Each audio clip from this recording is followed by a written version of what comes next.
ধর্মীয় সহিংসতায় উত্তপ্ত ভারতীয় শহর নাগপুর। পরিস্থিতি মোকাবেলায় বেশ কিছু এলাকায় জারি রয়েছে কারফিউ। মোগল সম্রাট আওরঙ্গজেবের মাজার সরানো নিয়ে উত্তেজনার সূত্রপাত।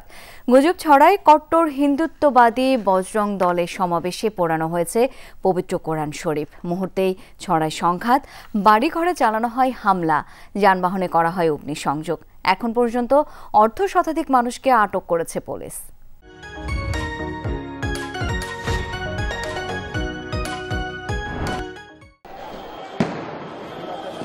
সোমবার সন্ধ্যায় সংঘাত সহিংসতায় উত্তাল হয়ে ওঠে মহারাষ্ট্রের নাগপুর শহরের বিভিন্ন এলাকা।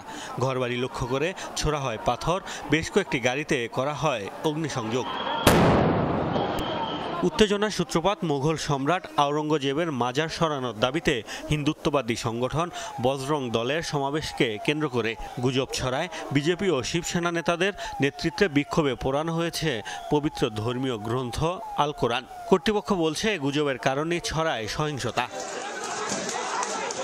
বিভিন্ন এলাকায় কয়েক ঘন্টা পর্যন্ত চলে সংঘর্ষ। পরিস্থিতি নিয়ন্ত্রণে কাঁদানে গ্যাস ছোড়ে পুলিশ।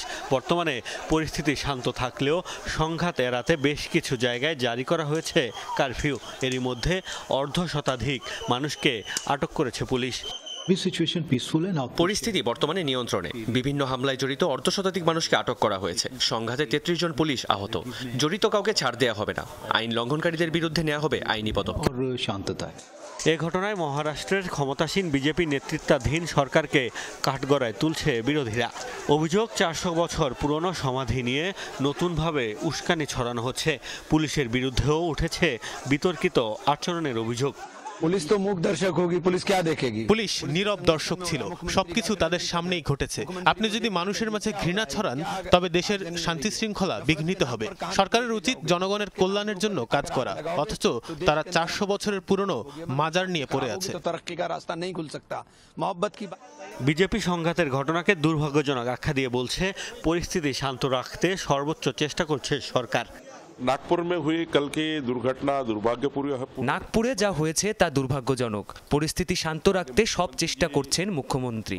অনেক পুলিশ আহত, 40-45টি গাড়ি ক্ষতিগ্রস্ত হয়েছে। অন্তত 5 জন বেসামরিক নাগরিকও আহত হয়েছে। কেন সংঘাত শুরু হলো তা জানতে তদন্ত শুরু করেছে পুলিশ। অভিযোগ, মুখ ঢেকে সহিংসতা চালিয়েছে দুর্বৃত্তরা। স্থানীয়রা বলছেন, খবর পাওয়ার অন্তত 1.5 ঘন্টা পর ঘটনাস্থলে পৌঁছায় পুলিশ। মূলত কট্টর হিন্দুত্ববাদী সংগঠন RSS এর মূল কার্যালয়ের পাশেই ঘটেছে সংঘাত। মোস্তফা মাহমুদ, যমুনা নিউজ।